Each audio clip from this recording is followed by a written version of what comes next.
minutes long. He is speaking from the Advanced Communication Series, Communicating on Television. This is assignment number 3.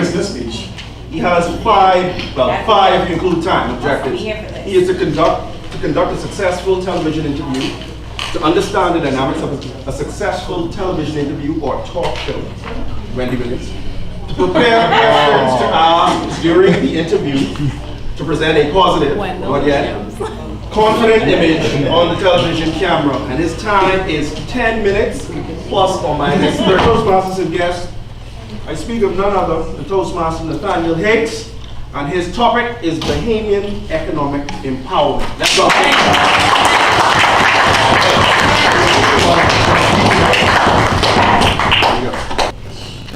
Welcome to another thought-provoking session on the talk show In the Room 242. Where nothing is taboo because everything is relative on a metaphysics level. So we discuss the elephant in the room that society seems to ignore. Today's elephant in the room on In the Room 242 with your host, Master Hotel Bazulu, is Bahamian Economics 101. Yes. The Bahamas is a stable, developing nation with an economy heavily dependent on tourism and offshore banking. Steady growth in tourism receipts and a boom in construction of new hotels, resorts, and residences had led to a solid GDP growth for many years. But the slowdown in the U.S. economy and the attacks on September 11, 2001 held back growth in these sectors in 2001 to 2003. Financial services constitute the second most important sector of the Bahamian economy, accounting for about 15% of GDP. However, since December 2000, when the government enacted new regulations on the financial sector, many international businesses have left the Bahamas.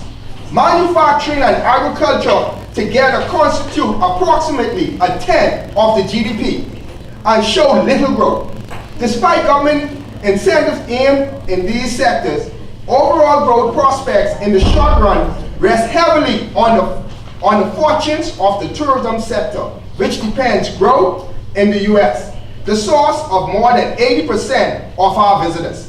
In addition to tourism and banking, the government supports development of a second pillar, e-commerce. But our economy is still on the verge of collapse and the devaluing of our B dollar. A 17.3% increase in total government spending drove a 125 million jump in the national debt to almost 6.8 billion at the end of March 2016. The central bank has reviewed. Moody's is now questioning another key fiscal projection by Prime Minister Perry Christie's government, warning that the Bahamas' uncertain outlook makes it hard to forecast how high and when the debt to GDP ratio will peak. The rating agency, which is threatening to potentially downgrade the Bahamas' sovereign credit worthiness to junk status by the end of August, also joined calls for the government to rein in their spending. I love to study to show myself approved. I love sharpening my intelligence with other intellectuals here in the Bahamas and in the global communities. So I invite my guest, Mr. Kareem Hanchel, Senior Business Developer at SDC Bahamas, who is an expert in small business development, which is the driving force of any economy. Mr. Kareem Hanchel.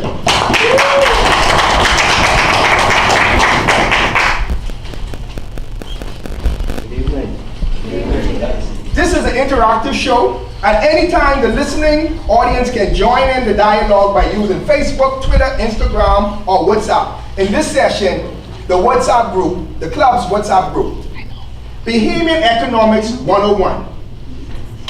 Mr. Kareem Hanchel, we had highs and lows in our economy since the early 80s to present day. In primary school language, define SME. Simply, currently we actually don't have a definition for SME, but in my interpretation, one would consider one of my colleagues considers a medium business to start at 75% who earn about $1 million in earnings. And for me, micro and small is considered at about 1% who can earn just a minimum of a salary. In my opinion. Okay. So please identify 3 issues currently facing within the SME sector of this country. Of course, it is funding. Most persons feel that when you want to get into business, they need money. That's the initial thought. But then you realize that it's training. It's not prevalent, and those persons transitioning from employed to self-employed, the mindset is different. So you find a lot of persons are forced into their own business due to market forces. And so, outside of the funding, the training, and just the support, we are not moving with the world as quickly as we should. The average person doesn't use their smartphone devices correctly. How many persons actually even make money from their smartphones right now? Good question. This is the scope of our economy. You look at what's happening.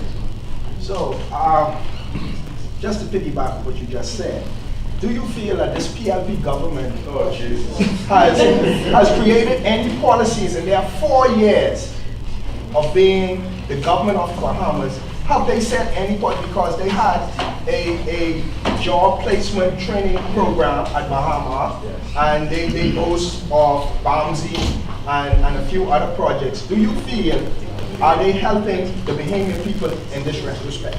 They are the building blocks. They are a step towards the right direction, to be honest. And in the defense of the government, not that I am here politically, but I've personally worked on a program that they was instituted to launch publicly to support business development and innovation. So I'm hoping that they soon pass the legislation and get the industry growing. Okay, so would you mind just elaborating and let us know a few of the systems that are available for small business? Well, persons that are now venturing into their own business, there are lending components that are kept for you by the government. You hear about the Chamber of Commerce and one of them that facilitates business development or assistance. They're connected to probably venture capital fund, which is an equity or capitalist program. Then you have the business development bank, which focuses on entrepreneurial ingenuity. But then you also have the Ministry of Finance that has the programs for small and conjecture. It was dormant a while, because what we recognized was there was really no program specifically focused on lending to small businesses. Because what you would find that most persons generally want to go to the mountain when they approach business development and getting into their business. So they may say they 50 grand, 100 grand. So they cater them. But in these infancy stages where most persons doing it for the first time is where you're learning curve. So you actually learn after you done use all the money. So Mr. Hancha, right, let's be honest, let's speak about the elephant in the room, right? What you speak about, it basically speaks to the middle class, and from the PLP came into power, the middle class has basically been declining and almost dissipated, so you only have 2 classes, rich and poor. So how can a lady with 6 children with 4 baby daddies, or a gentleman with 5 children and 3 baby mamas, how do he or she get involved in this small business economics, and how do they become part of the middle class to drive this economy from jump bond status that is being threatened by Moody's? I can try to make it as quickly as possible. Our focus generally thinking about economic development or growth, we focus on the big corporation or the big picture. But we say it all the time that, the economy, the bloodline of the economy is small businesses, but then you look at our reality. I can tell you what you're thinking based on your action. How would you tell me? So you tell me that the economy or small business sector, the economy is a red flag. Why haven't we been putting enough money there to facilitate growth there? Because when you look at a young person who just want to get in business and make a salary, maybe $400, $300, he has a skill. He knows how to surface it. He's out there fishing his resumes. And I said to him, look, turn those resumes into a proposal. You probably never mind. You're using the same energy to do the same thing to look for someone to hire you to take their skill to put you in a job to pay you a percentage. Just one, find your market and then, yes, sell yourself there. That's my approach. So, Mr. Hanchett, how can crowdfunding assist the SME in development, expansion, and recovery? Oh man, you talk about, we look at it there. You know, the reality is when anybody goes into power in the next election, they can say, so we will ruin the government as far as what they can do for us as a country. That's the reality. You know? But we are in a room of young, vibrant, enterprise thinking young men. And so I'm thinking as crowdfunding, we all may not be able to invest $1 million. But if we all make contributions and increments and commit to a percentage or an amount over a period of time, we can raise the money to ourselves.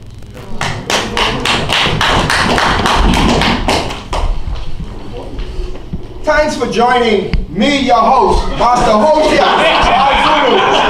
and my guest, Mr. Nathaniel Higgs, for another thought-provoking session in the room 242. Have a great night, and remember, only you can live your destiny. Good night.